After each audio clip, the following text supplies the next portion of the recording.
Da links draußen, das ist ein Wahnsinn. Da schieht's wie mit Schafen.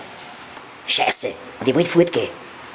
Es ist jetzt circa 7:30 am Abend.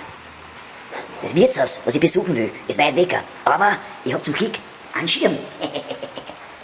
Ich hoffe, er funktioniert.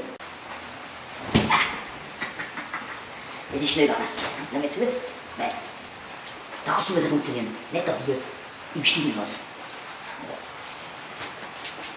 Zurück. Das muss ich hassen. Der scheiß Rasten. Raste. Ich offen.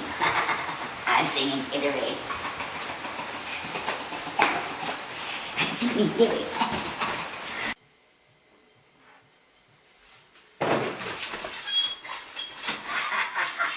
Ich bin wieder da.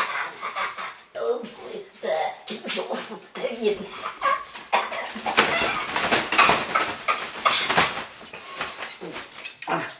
Die 10. Oh ja, warte hier, wo ist los? Aber mein Regenschirm. Oder wieder. Ja, ich schaue immer anders aus. Das ist ja falscher Regenschirm. Ja, falscher Regenschirm. Das funktioniert super. So. Mein Quano, ja, das hab ich auch reingelassen beim Wirten. Das hab ich verspült, beim Karten gespült. Aber das Bier, das hat mich gespült.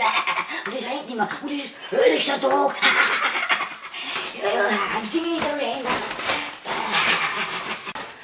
Arsch, jetzt komm ich erst drauf. Meine Brühen hab ich auch reingelassen im Wirtshaus. Ich hab auch so von einer voll drauf.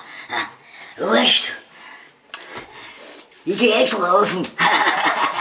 Gute Nacht.